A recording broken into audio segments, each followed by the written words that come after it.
Dear students, welcome to EPG Pathshala.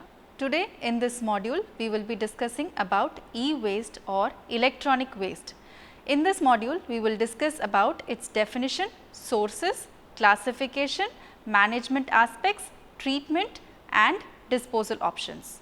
Now, what is e-waste? E-waste or electronic waste are items that are generated from electrical or electronic usage.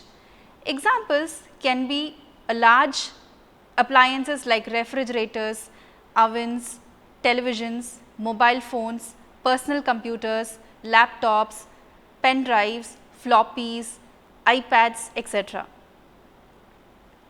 Now, what is the problem?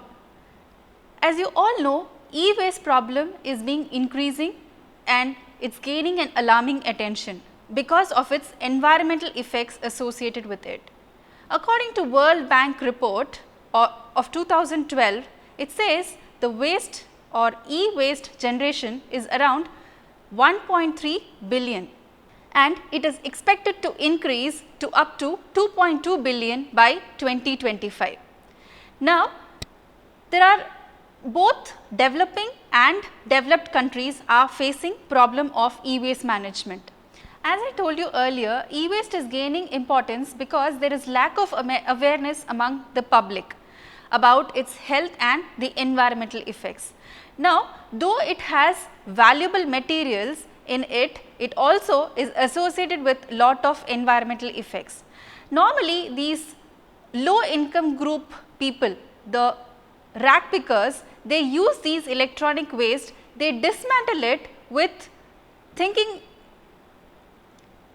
using it as a source of income because of the available of these valuable materials. The way of dismantling these electronic waste is not proper.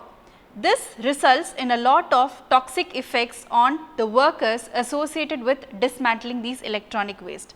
Hence, it is essential for us to have a proper management practice. With this introduction, now let us look into the learning objectives of this module.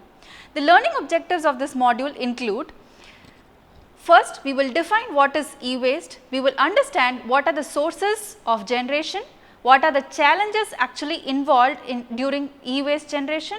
We will also study about or understand about the classification of e-waste, and we will know about e-waste management with a special emphasis on the e-waste management in India. Finally, we will also explain the various steps involved in e-waste management or treatment.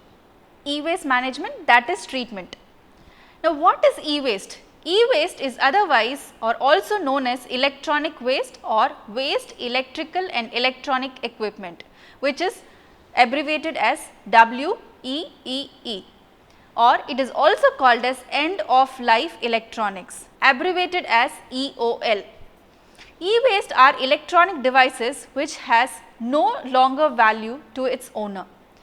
As I told you, examples can be refrigerators, air conditioners, cell phones, personal computers, stereos, consumer electronic items, laptops, pen drives, hard disks, floppy disks, etc., which are being discarded by their users. In India, e-waste is broadly categorized into two groups based on their usage. One is the information technology and telecommunication equipment, and the other one is consumer electrical and electronic items. In general, e-waste is divided into 5 groups based on the materials which are present in them. 1. Ferrous metals, 2. Non-ferrous metals, 3. Glass, 4. Plastics, and other materials are also there. If you see, iron and steel nearly contributes around 48% of the e-waste, that is almost equal to half the total weight of the waste electrical and electronic equipments.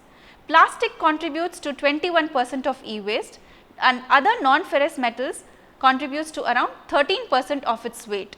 And among the non-ferrous metals, copper alone contributes to 7%. Now, this figure shows you the typical material fraction in waste electrical and electronic equipments. The composition is given based on its weight percentage. The maximum contributor, as I told you earlier, it is iron and steel, followed by the non-flame retardant plastic, then comes your copper, and the least one is rubber, contributing to 0.9%. Now, what are the challenges associated with e-waste management? Some of the challenges include they are globally traded due to the presence of recyclable material in that. Almost 60% of the material are recyclable, and hence they are globally traded from developed to developing countries. Second challenge is a lot of toxic and valuable metals are present in this e-waste. Also, the cost of repair for the electronic items are very high when compared to low cost of electronic items, which means that the purchase of an electronic item is much lower when compared to repairing the same electronic item. Next challenge is the recycling is very expensive and the space availability in landfill is less. Also, improper methods of dismantling these electronic items by unskilled workers create a lot of health and environmental effects. Lastly, the lack of proper regulation is also a biggest challenge in e-waste management. Now, we look into the challenges of e-waste management in detail. As I told you earlier, nearly 60% of recyclable material in e-waste has made the global trade in e-waste from developed to developing countries because they get a profitable business. Secondly, the global trade in e-waste management from developed to developing countries has been increasing annually. E-waste contains both toxic and valuable materials. The presence of these valuable materials encourages the international trade. The presence of toxic pollutants in e-waste makes its effective management a challenging task for the developing countries. Also, the method used for separating or dismantling this e-waste is archaic, that is, it is an ancient method where there is no proper understanding how the e-waste has to be dismantled. This results in causing a lot of damage to the workers as well as to the environment. The increasing quantity of e-waste is attributed to higher cost of repair of electronic equipment together with decreasing cost of equipment. As I told you, it is cheaper to buy a new electronic item rather than going for repairing the old electronic item. So, it is better to discard the older one and buy a new one. Most often, instead of repair, the quantity of e-waste generated ends up in landfills, or they are mostly incinerated along with municipal solid waste, leading to a lot of damage to the environment. The regulations framed by the local government bodies to manage e-waste are still not in use due to decreased availability of landfill space and increased recognition of toxic nature of e-waste. The regulations by the local government has been framed in order to manage the e-waste because of decreased availability of landfill space and increased recognition of toxic nature of e-waste. The regulation has made the recycling of e-waste more expensive. Hence, it is essential to choose an alternate cheaper route for managing this waste by exporting it to developing countries of the south. Almost 80% of the waste, e-waste, which is generated globally is being exported into Asia. The increasing quantity of e-waste is not only due to economic growth or the consumer behavior. Also, e-waste is seen as a resource for income generation for people below poverty line. This involves a lot of unskilled labor into this sector. The informal sector that is involved in dismantling and recovery process of valuable materials are more. They also engage in resource recovery from e-waste because there are a lot of valuable metals embedded in this e-waste. So, they adopt a lot of environmentally unsound practices. Also, the lack of proper regulation to handle it makes e-waste management a challenging issue. Now, let us look into the various sources of e-waste. The sources of e-waste include small household equipment, maybe some electronic toys or something like that. Second, large household equipments, refrigerators, PCs, washing machine, mobiles, etc. IT sector, which includes the office equipment. The fourth category is hospital sector, which uses a lot of medical equipments, and finally the institutional sector, where laptop, computer, floppies, pen drives, hard disks are thrown off. The sources of e-waste generation are also very large, ranging from individual users to household to organization. It covers various sectors. Now, let us look into the classification of e-waste. The classification of e-waste varies from country to country. So, there is no generic system. According to the United Nations University Classification, also known as UNUCES, e-waste is classified into the following categories. They are classified based on products of similar function, based on comparable material composition, in terms of material used for making the e-waste. Next, in terms of average weight, end of life characteristics and lifespan distribution. Total around 54 categories of e-waste are grouped under 10 primary categories. In India, e-waste is categorized into two groups, which is listed below in the following table. This categorization is done according to MOEFCC, Ministry of Environment and Forest and Climate Change, report 2016. First category is information technology and telecommunication equipment. Examples, it can be personal computer, laptops, notebook, notepads, iPads, iPods, mobiles, cordless phones, typewriters, telefax machines, telephones, etc. And second category is consumer electrical and electronic items, which includes television sets, which can be an LED or LCD screens, refrigerator, washing machines, air conditioners and centralized air conditioning plants. Now, how can this e-waste be managed, which is very important in current scenario? E-waste management is based on the principle of extended producer responsibility, which is abbreviated as EPR. Now, EPR is defined as an environmental protection strategy that makes the manufacturer of the product responsible for the entire life cycle of the product and especially for the take back, recycling and final disposal of the product. Which means, for example, if a television or any item, let us say it is produced or manufactured by the Samsung company. Now, they will be responsible or they should take care of the entire life cycle of the product, including they should also take back once the material is worn out, they should take back, they should recycle and they will be responsible for the final disposal. That is called as extended producer responsibility. There are 5 parameters which has to be considered when you design an EPR for a e-waste management system. They are legal regulation, system coverage, system financing, producer responsibility and compliances. The parameters, all these parameters which are listed above, that is these 5 parameters are closely interlinked and they play an important role in the effective management of waste electrical and electronic equipments.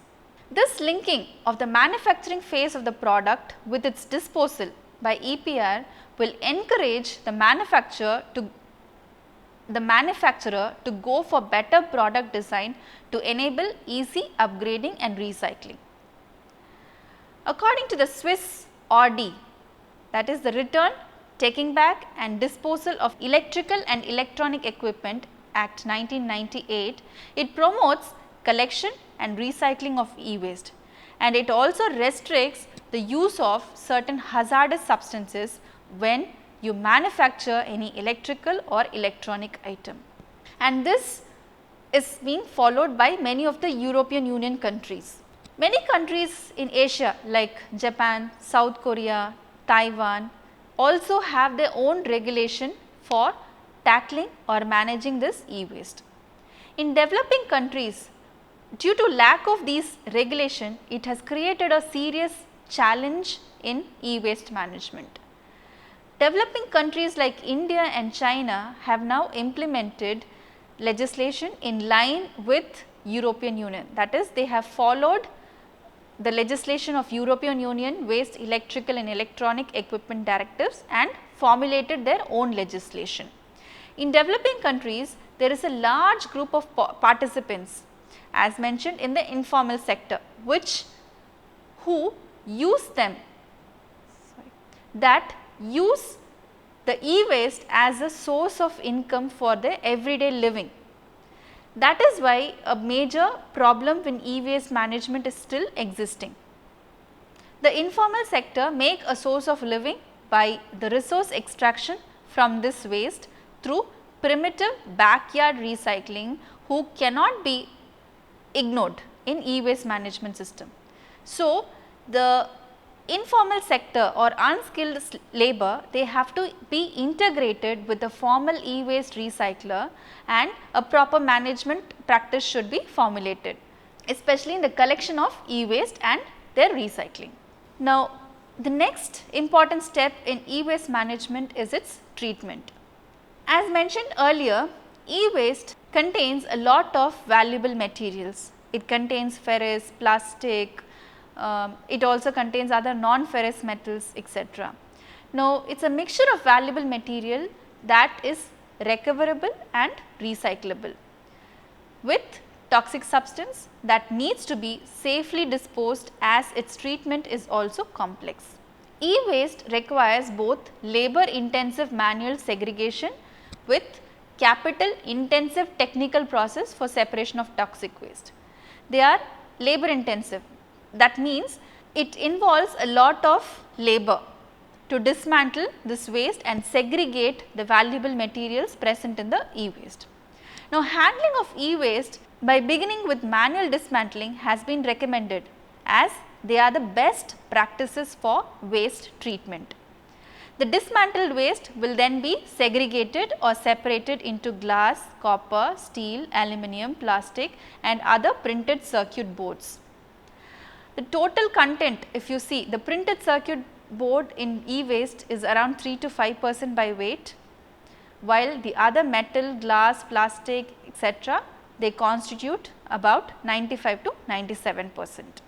Now, the hazardous components like the capacitors, CRT screens, CFC gases, light bulbs and batteries are also separated and removed at this stage. Now, after this, the mechanical processing starts. Mechanical processing is normally a large scale operation which enables the increase of recyclable materials in a dedicated fashion, and it also helps in further separation of hazardous waste. The mechanical processing involves a crushing unit, a shredding unit, a magnetic and eddy current separator and an air separator. Crushing means all these e-waste will be put into a unit and it is crushed into small pieces. Crushing will not result in uniform particle size, it will not be homogeneous. When you talk about shredders, you can achieve uniform size. Again, shredding means it is cutting of the bigger particles into smaller size. Here there is some sort of homogeneity can be seen. The next step in the mechanical processing is the magnetic and eddy current separator. You use either magnetic field or an eddy current for separating the ferrous and non-ferrous metals, and this is a means of segregation or separation of waste materials. Next one is the air separator. In air separator, the small it is called as air separator or air classifier, where the air is blown. When the air is blown on the opposite direction of where you feed the items or the shredded materials, the smaller items will be blown off and the larger particles will settle down. This is also a way by which the component separation occurs. Finally, the gas emissions which are released are filtered and the effluents will be treated to minimize the environmental effect. Final step in e-waste recycling is refining. So, now these photographs will show you the crushers and shredders. The first one, the first image is a crusher, where you can find big wheels in a sort of pulley arrangement. When the waste, the electronic waste is fed, it will crush into smaller particles. On the other image is a shredder, where you get uniform size particles. This is a magnetic or an eddy separator. You can see it works in a pulley. There is a conveyor belt sort of arrangement connected to a pulley, and in the conveyor belt you will have the electric current or the magnetic field applied. So, in that case what will happen, all the metals or the ferrous metals will get attracted or attached to this conveyor belt. The moment it crosses the pulley, there will not be any magnetic field or current. So, all the materials will be falling down, and based on that you can segregate the ferrous and non-ferrous metals. As I told you, as mentioned earlier, the final step in e-waste management is refining. Now, most of the fractions obtained here are refined because they can be sold as a secondary raw material or other byproducts. During the refining process, you have to give a lot of attention to metals, glass and plastics. At the end of refining and after extraction of valuable fraction, the residue which is left out, it is of no use and it is toxic. So, its disposal has to be done in a proper way. Normally, the disposal is done along with the hazardous waste. The disposal option, the landfill for hazardous waste is different, unlike the municipal solid waste, and hence the e-waste which is, or the residue which is left out after these process, they should be disposed of safely in a landfill along with the hazardous waste. Now, this is a simple flow diagram. For example, if you have a scrap IC board, what are the process which occurs, the steps in the scrap IC board treatment is depicted in this flow chart. If you can see the scrap IC board, it undergoes primary crushing in a primary crusher, and then it is passed on through a magnetic supporter where the iron materials or the ferrous metals can be separated out, and then it is taken to a hammer mill. Now, hammer mill is nothing but you have a rotating drum inside which you have 2 or 3 hammers attached to it. When the items, the drum will be rotating, when the electronic waste comes in contact with the hammer, it will be crushed, it will be beaten and it will break off into smaller particles. Now, once it is done, the dust which is released off is collected through a cyclonic separator, and once again it is passed on to a magnetic separator to remove the iron or ferrous metals which are still left over in the waste, and after that once again it is sent to an air classifier. Now, in air classifier you separate the plastic materials and then you take it to an eddy current separator where your aluminum waste, aluminum metals are separated, and finally it is taken to an electrostatic separator where copper wires and copper metal is being removed. The rest which is left out is the fiberglass and other resin material. How this e-waste is managed in India? According to the United Nations report 2015, India is the 5th largest producer of e-waste in the world, and they discard around 1.7 million tons of electronic and electrical equipments. If you remember, in the introduction I told you it is the e-waste generation is 1.3 billion according to the World Bank report 2012, and they have projected it that it will expand or extend, that it will extend up to 2.2 billion by 2025. So, India will also be a major contributor within this value. So, the e-waste stream in the country, it is rising 3 times much faster than the municipal waste. The government institutions and the public and private sector alone are almost contributing to 70% of the e-waste that is generated in India. The e-waste management in India, they follow 3 steps, and mostly the highly organized informal sector is being involved in the management step. The 3 steps which are followed include the collection, their segregation and dismantling. After dismantling, they are either recycled or the residue is taken to the landfill. Again, the informal sector engaged in the dismantling of these electronic waste. They are obviously from the poor and rural sector, and the informal sector, they handle almost 95% of the total e-waste, that is recycled. The recycling by this informal sector is done in a primitive way, and hence it causes a lot of damage to the workers along with the environment, and they also result in a loss of valuable material due to the insufficient methods. That means, since they are not skilled and they are not aware of proper means by which dismantling is done, a lot of valuable metals or materials which are present in the e-waste are also lost. Studies on environmental and toxicological impact of improper treatment of e-waste is recognized, and you can see a lot of data which is available in recent times, which is having a great impact on the recycling workers in India. The informal way of recycling this e-waste is mostly done in the urban slums or in the outskirts of the city, and mostly you can see children involved in this separation, and they are affected with respiratory problems. And Delhi, the capital of India, has been recognized as a major hub for this informal recycling for the entire country. Almost 25,000 people are employed in this informal recycling of e-waste. Now, if you look into the e-waste regulation in India, e-waste is regarded as hazardous waste mostly because of the presence of hazardous substances in it, and also they cause serious environmental damage and hence not managed properly.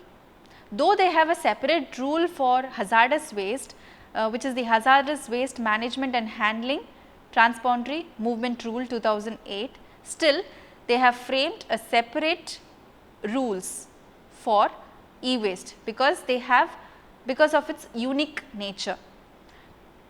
The rule was enacted in 2012 and it was called as E-Waste Management and Handling Rule 2012. This rule is further been amended by taking into consideration the existing e-waste management operation, and now it is recognized as E-Waste Management Rule 2016, and it came into force recently last year in October 2016. Now, some of the salient features of this revised e-waste rule or regulation is: 1, it is based on the principle of EPR, where the producer of the equipment has been mandated or advised to channelize the e-waste that is generated after the use of the equipment and manage it in an environmentally sound manner. I gave you an example. For example, if Samsung is a producer, now he should be responsible or he is in charge for collecting the material at the end of use, and he is in charge for the complete life cycle of the material. He should take care of its recycling, he should take care of its safe disposal, etc. The producer can do this by implementing a take back system or setting up a collection center, or both by having agreed arrangements with authorized dismantler or recycler. Now, how can he do this? Like, how can he collect from many places? So, collection centers can be established where if your Samsung material or Samsung product is not working, you can go to the collection center, you can give it to them, so that based on an agreed arrangement they will take it back and then they can do further processing. Also, if not, they can also have an agreement with these dismantler, authorized dismantler or recycler. They can have an agreement between them, and the recycler or the dismantler, they can give the items to the respective collection center. They could do this either individually or it can be a collective effort through a producer responsibility organization. It organizes and defines each of the stakeholder who are involved with the production of the electronic equipment and management of waste generated at the end of its useful life, namely the stakeholders can be a producer, manufacturer, consumer, bulk consumer, collection center, dealer, e-retailer, refurbisher, or they can also be a dismantler or recycler. Now, the responsibility of each stakeholder is being clearly written in the rules. They have to follow these regulations.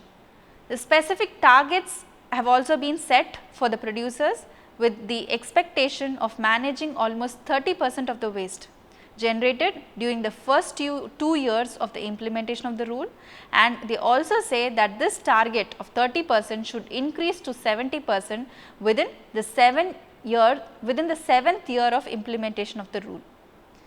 This will help in proper management of e-waste. Also, the penalty of non-compliance, if you are not complying with the regulation of e-waste which is proposed, which has come into force in 2016, then you will have to face the consequences. That is, the penalty of non-compliance of meeting the target includes cancellation of EPR authorization, which would result in the producer not being able to put products in the market until EPR authorization is re-granted. See, if the company is not agreeing or if they are not doing their work properly, then their EPR will be cancelled. EPR authorization. If EPR is not there, then they cannot sell the items or goods in the market. If they are not able to sell, then there will be a loss. So, obviously, it is abiding for them to have the EPR. So, they will obviously do their work and they will comply with the rules. Apart from having a planned system for managing e-waste, the producers are also required to reduce the amount of hazardous substances in their equipment. If you remember, according to Swiss rule, I told you they restrict the use of hazardous materials in the manufacturing of e-waste. Likewise, here the Indian government, they have said the amount of hazardous waste should be minimized during the manufacturing of electronic items. The equipment should not contain any lead, mercury or hexavalent chromium, that is chromium 6 plus, polybrominated biphenyls or polybromated diphenyl ethers beyond a maximum concentration, that is 0.1% by weight, and for cadmium it is 0.01% by weight in homogeneous materials. To summarize, in this module we started defining what is electronic waste, how electronic waste are being called by other names like waste, electrical and electronic equipments. Also they are called as electrical and electronic equipments by Indian government. We have defined what is electronic waste. Then we started looking about the various sources from where electronic wastes are generated, which includes large appliances like the refrigerator, air conditioners, washing machines, laptops, pen drives, other electronic items like floppy disks, DVD writers, video recorders, stereos, etc., etc. And we have also seen what are the main sources of from where these e-waste is being generated, and almost 70% of the e-waste is generated from these institutions, especially the public institutions and the private sector like universities, schools, colleges and other private departments and IT sectors. Then we looked into the classification of e-waste. According to the Indian government, they are classified into 2 sectors. Then we looked into the various challenges which are disturbing or affecting the e-waste generation. Then we started looking into the various management aspects of e-waste, both globally as well as in Indian context, and special emphasis was given regarding the e-waste management rules and regulations framed by the Indian government, that is Ministry of Environment, Forest and Climate Change 2016. We also discussed about the various treatment options which are available for e-waste management. Thank you.